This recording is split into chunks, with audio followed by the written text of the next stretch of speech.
I'm Aubrey Sitterson, and this is SKALD. You're about to hear a single chapter of an ongoing fantasy narrative, one I've written to be heard, not read. My voice, it's the only instrument, the only method of delivery, and it's all done in one single, flawless take. SKALD is serialized, which means we pick up exactly where we left off last time. So if this is your first episode of the show, you might feel a little lost at the beginning. But I have faith in you. You'll figure it out. This isn't me reading you a story. This is me telling you a story. This is SKALD, Part 6. They set upon Maul diligently, chattering in the clicks and grunts of their ancient ancestral tongue as they tended to his many, many wounds. Ground herbs to staunch the flow of blood from his lacerations, salves to calm his angry purple contusions, and a pungent poultice to ease the strained tendons of his dislocated shoulder. Maul came to slowly, forced into wakefulness by the telltale sting of elven healing. His muscles and skin stretching to fill the gaps in his flesh, weaving themselves back together, forced onward by the mystical properties of that eldritch medicine. He couldn't understand a word of his healer's speech, as it was far older than anything spoken by even the priests of Enlith's kingdom. So Maul stayed silent, his eyes clenched shut, playing at sleep, hoping to learn something of his situation and whether he was being tended by rescuers, captors, or something in between. Suddenly, a deft, nimble finger pressed on the wound left by the supplicant's dagger, pushing the fragrant ground herbs in, not with the compassion of a nurse, but with the cold efficiency of a battlefield medic. Maul gasped, his eyes forced open by the arc of pain shooting through his shoulder. You should know that our goddess doesn't take kindly to deception. The grinning, bald-headed elf who led Maul's rescue party presided over those tending to the savage's savage wounds. They were elves, but not of the type that Maul was accustomed to. While Enlith and her people were fair, cold, and serene as a frozen pond, these elves were more like a babbling brook, tan and lithe, with no attempts made to hide any of their emotions, good or bad. These were wood elves. What kind of healers do you think we are, that we couldn't tell the breath of a sleeping man from one merely pretending to slumber? There's no need for spying here, surreptitious eavesdropping, furtive listening, they're all needless. You're a guest of the fairest now. Look, bask in the primeval beauty of the arbor. Maul pushed himself up and glanced around. They were outdoors, but underneath a thick canopy of ancient, twisting hardwood, with tendril-like leaves and needles that filtered the sun's harsh rays during the day, without blocking out the gentle caress of the moon that now illuminated the clearing. Maul's shattered mind ground against itself, trying to make sense of what the wood elf was saying. Ah, yes, I had forgotten. The oppressors, they don't speak our true name. They don't speak the true tongue either. In your youth, they must have spoke of us using the vulgar name, the one that they gave us. Wood elves. A name meant to subordinate us to self-professed high elves. A name that diminishes our true nature, what we truly are, those that carry the last remaining light of true elven beauty and freedom. I thought your people, you abandoned the realm of the elves. The bald-headed Farah chuckled. In the basest terms, I suppose that they weren't lying. Not exactly. But I also suppose they left out why we left. They destroyed the forest that was our home and our temple. They chopped it down to build their cities, forsaking the old gods for the new ones they aimed to mold themselves into. And you're the king of these Ferris? No. I am but a chieftain of this one tribe, one of many within our confederacy. The tribal leader held his hand out to Maul. The Ferris have also suffered under the yoke of the tyrants. We have more in common than you might think. My name is Foreign. Maul clutched Foreign's wrist, a warrior's greeting, and allowed himself to be helped to his feet by the Ferris who had just finished wrapping his wounds. My name is Maul. Oh, we're well aware of who you are, my king. We've been watching you for far longer than you realize. Maul snatched up his cudgel before staggering after Foreign, who strode smoothly, joyously across the clearing, his bare feet bouncing off the rich, moist dirt that covered the earth. Out of the corner of his eye, Maul saw the Farron healers joined by younger attendants, and among them, Maul spotted something that puzzled him. She was slight, but without the slenderness of the Ferris, and lacking the deep pigmentation they all boasted. But with his damaged mind still limping even slower than his battered body, by the time he turned back for a second look, she was gone. If you've been watching me, if we have so much in common, why did you wait so long to lend me your aid? Foreign sighed, pulling back a curtain of thick hanging moss and motioning Maul through. For that, I apologize. Rescuing you from the World Tree was, to my regret, beyond the capabilities of even the Farron Confederacy. It was too deep in their realm, too well guarded. That's why we were so overjoyed when our shamans detected your presence. Here. Maul tried to contain his anger. It would do him no good to rage in the here and now, his mind and body still racked with injury, lingering madness, and addiction. You knew when I arrived in this forsaken realm? Why didn't you help me? It was our wish to. But when the junkie appeared, we Ferris prefer to keep to ourselves. Our sad history has proven that it is, without fail, the safest route. We hope to liberate you upon your separation from that miserable creature. The two picked their way through the dense, dark forest. Though Maul couldn't swear to it, it appeared as if the trees themselves moved aside, lowering their twisting roots into the ground to create a corridor down which they traveled. When the tyrant discovered you, however, our hand was forced. We had to move or risk losing you forever. A risk we couldn't take. Foreign turned back to shine his happy grin upon Maul. Besides, any opportunity to thwart those arrogant city dwellers is a gift. How did you get me here? This arbor. Unlike our distant, debauched cousins who shunned their connection with the earth, we cultivated it, tending it like a precious flower, the precious flower that it truly is. Now, its roots have dug down deep and spread far and wide, giving us the freedom to travel as we wish, coursing through the veins of the earth itself. Maul struggled to wrap his damaged mind around all this new information, a tale that upended everything he had ever been taught about the Wood Elves. No, the Ferris. He did his best to keep up with Foreign, but with his muscles about to explode, his joints ready to fuse together, his very bones disintegrating into dust from anchor withdrawal, Maul pushed himself too hard, and his knees gave out on him, sending him plummeting down toward the forest floor.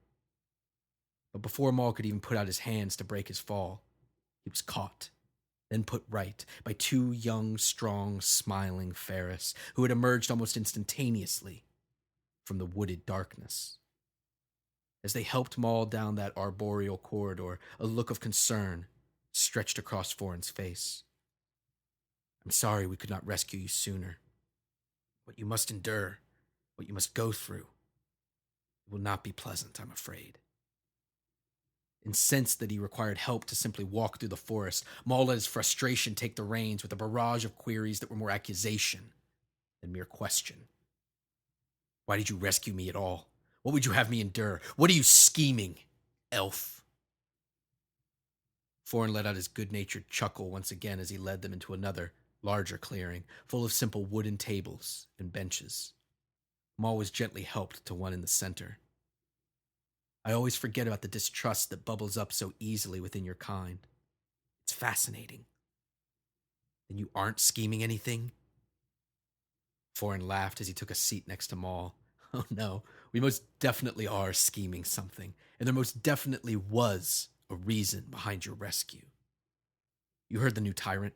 She plans to find us and burn the arbor to the ground. And you blame me? No, nothing like that. She would have come for us sooner or later, if not on your behalf, then for some other imagined slight. That's why we need to strike back. Hard enough to convince them that their days of suppressing the old ways now live only in their scandalous history books full of devious lies. I remember your raids, the ones on the cities.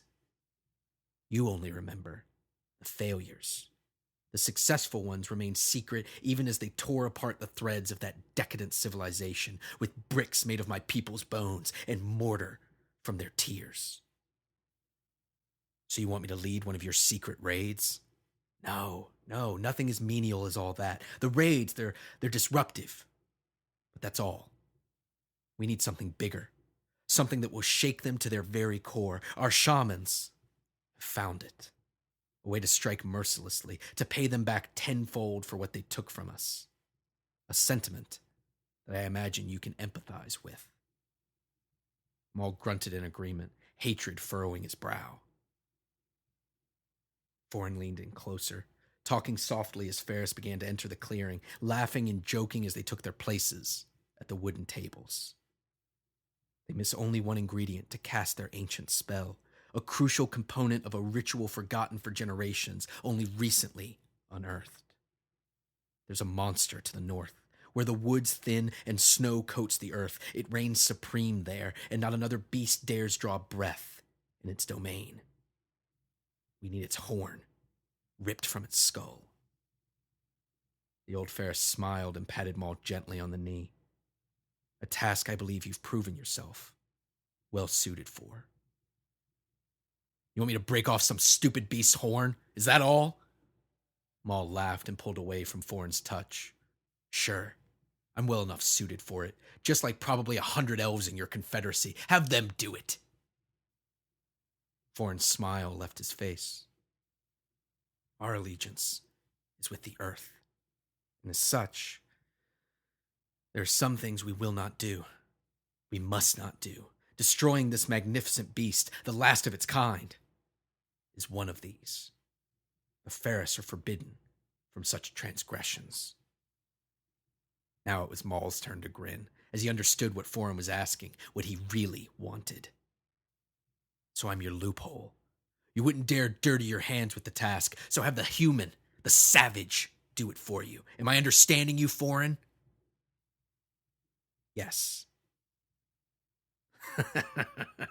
Maul laughed as he held out a wooden cup to be filled by the earthen jug carried by a passing Farah. You have more in common with your prim and proper, manipulative cousins than you would care to admit. Maul quaffed the weak, lukewarm wine in a single gulp, then stiffly gestured for another, his muscles locking more firmly into place the longer he stayed seated. But why not just send her? Though it racked his entire body with pain, Maul shot his arm out and grabbed the girl by the wrist as she rushed by. She was the one Maul had seen earlier in the clearing, and as the hood fell from her head and the platter she carried crashed to the ground, it became clear why she had stood out. She was as human as Maul himself. The girl recoiled from Maul's hot breath as he pulled her close and stared into her eyes. You think I can't recognize one of my own? The other Ferris stopped their chatting and stared nervously, unsure whether to act or even what the appropriate action might be. Foreign leaned in, a friendly smile, a soothing voice, attempting to de-escalate the situation. Maul, please. This girl is mute, is dumb, is so simple as to be unable to speak for herself. If not, then I would hear her speak her name. The girl returned Maul's piercing gaze, her eyes shining with an avarice for power, a yearning for strength that was all too familiar to Maul. My name is Grathana, and I would have my arm back. Grathana! Maul shouted, laughing sardonically as he released the squirming girl. Your human parents would be embarrassed to learn you took an elvish name after you were taken from them. They'd die of the shame. Grathana's parents met their end already. They did not live long enough to see Grathana do them proud, as she no doubt would have. Foreign stood, positioning himself between Maul and the girl. Oh yes, I imagine they would be so very proud of their girl, the cowardly hostage, the willing betrayer. You know they see you as little more than a beast, don't you, girl? We are not our cousins, King Maul, and Grathana's life has not been yours. It's true. We did liberate her from her home realm, as has been our kind's custom since time immemorial, long before the schism that the tyrant's actions forced. But what you fail to realize is that she was not safe there. None of her kind were. None of your kind are. Speak plainly. Spoken plainly, they lost their connection to nature, to what truly matters, to the truth, to the essence of being. Not like the precious wood elves. No, not at all like the Ferris. But they are also unlike the pale-skinned pretenders. They are a broken people. Much has changed in the years since you were taken from that realm. Their once mighty nation is fragmented. That fearsome throne sits empty, and as a result, they lack the strength and focus that comes from the steady hand of a strong, driven leader, even one such as the tyrant. Maul downed another mug of the weak, warm wine, then wiped his jaw with the back of his fist. I see. So you saved her, rescued her. Kidnapping her was an act of, what is it?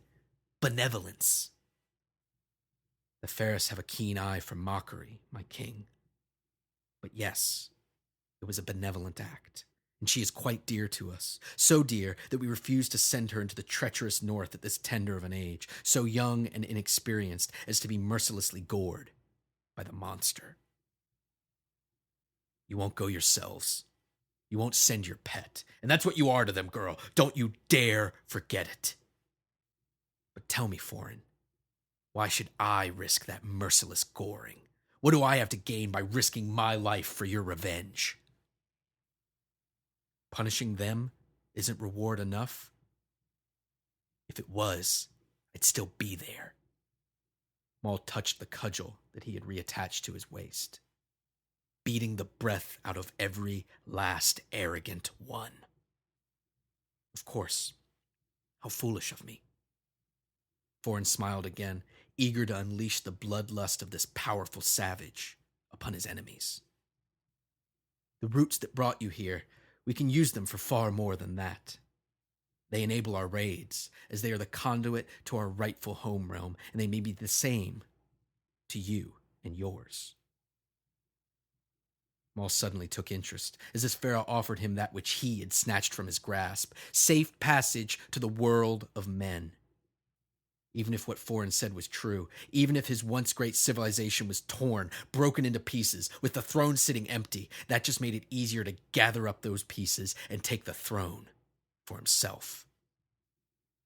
If you've been watching me, as you claim, you know that I would do anything, brave any treachery, slay any monster, do anything to take back what is rightfully mine. Maul ground his teeth and groaned as he extended one leg, his knee cracking and creaking like that of a man 4 times his age.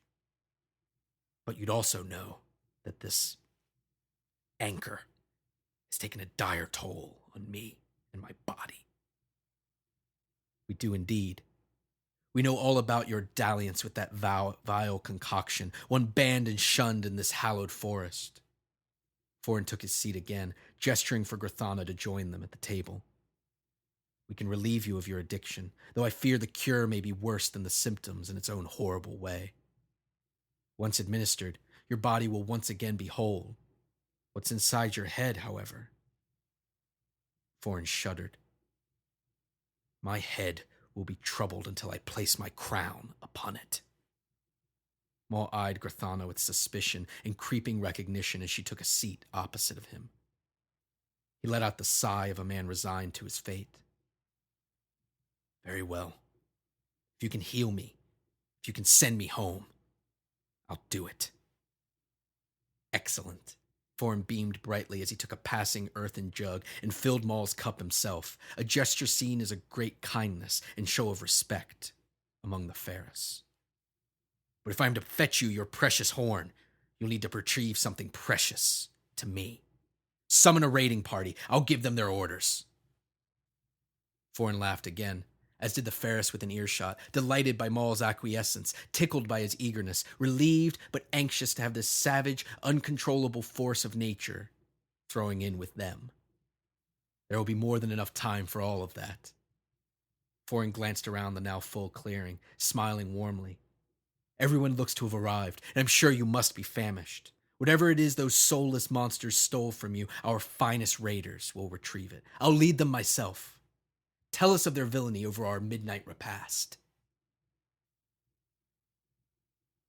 when the simple wooden tables were filled with simple, nourishing fare, loaded near a state of collapse with fresh vegetables, honestly hunted and cured meats, and never-ending jugs of that mild, warm wine. Foreign had meant to encourage Maul in his appetites, to fuel the fire in his belly for the coming trial. That proved completely unnecessary. The midnight repast was a crucial part of elven life, as their dreams are more vivid than those of humans, and thus are so exhausting as to necessitate sustenance partway through the night. Traditionally, the midnight repast is but a simple meal, meant to quickly sate one's hunger before returning to the land of dreams. Maul's hunger, however, was extraordinary. No, it was monstrous. It was a cavernous, gaping hole within him that once breached must be filled. With every bite Maul squeezed down his throat, narrow and atrophied from a decade with nothing but the sap of the world tree to nourish him, his stomach expanded, making room for more of the solid food he had been denied for so very long. He ate and he ate. The Ferris knew that human men, especially men such as Maul, possessed fearsome appetites at the table, on the battlefield, and elsewhere. But even with that knowledge, they were shocked, disgusted, horrified, and eventually fascinated by Maul's insatiable hunger. By the time he finished, long after Foreign and his people had stopped eating and sat simply watching him, Maul's muscles and joints had almost completely seized up, frozen into place from anchor withdrawal. But even that hadn't stopped him, as two serving girls bemusedly helped shovel food into his waiting mouth.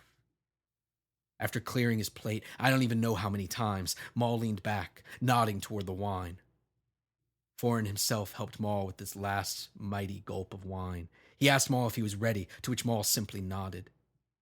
Foreign then summoned 3 of his hardiest warriors to help Maul from the table and off into the woods, as the rest of the assembled Ferris looked on with respect, admiration, and fear, both of the savage and of what he would face.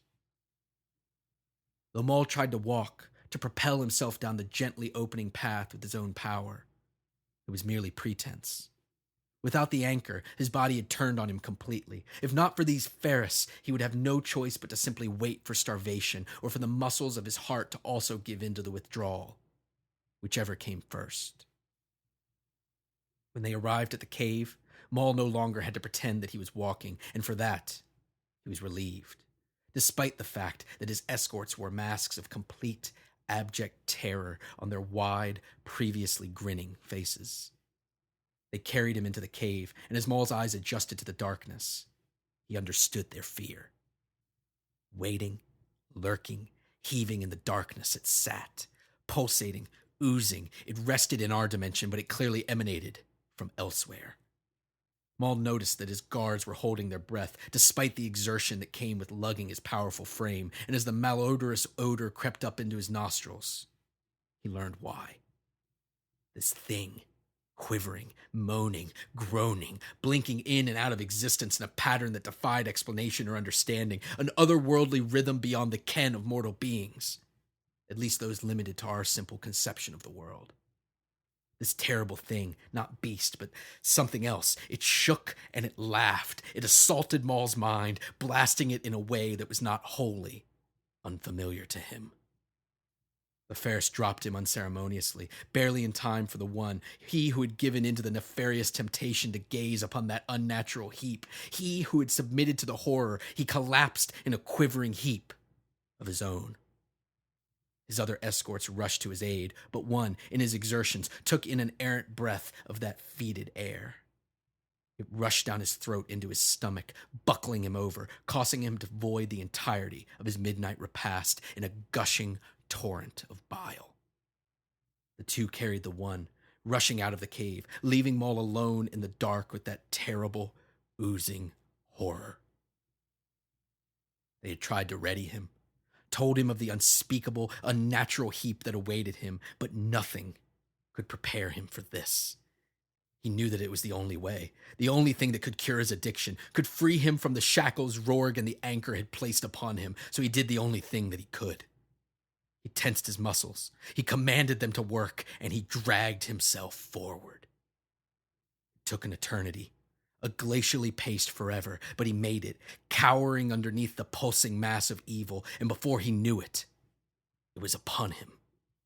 In a rolling motion that made him sick to even see, the thing consumed him. It wrapped itself around his aching muscle, cracking his bones, pulling him in ways he could not go. It made him scream and howl, but as he opened his mouth, the abhorrent mass slid inside of him, surrounding him, inside and out.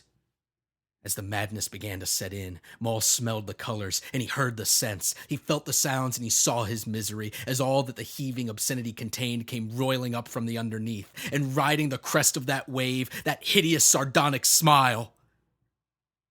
It was him. If you're enjoying SKALD, please, leave the show a good review on iTunes, Stitcher, or preferably both. Good reviews help the show reach and entertain more people, which is kind of the point. If you want to support SKALD and help me be able to afford to keep it going, the best way to do it is through Patreon, where you can pledge to have a small donation charged to your credit card at the end of every month. For more information, head to patreon.com/SKALD. As always, I'm easy to find on social media. Twitter, Facebook, and Instagram, they're all just Aubrey Sitterson. AubreySitterson. No spaces, no numbers. Or you can head over to AubreySitterson.com, spelled the same way, for links to everything, including social media, my non-SKALD related projects, t-shirts, credits, bio, and contact information. Finally, if you're digging SKALD, please tell your friends, in real life, online, anywhere you can find them. Thanks for listening. I'll talk at you next week.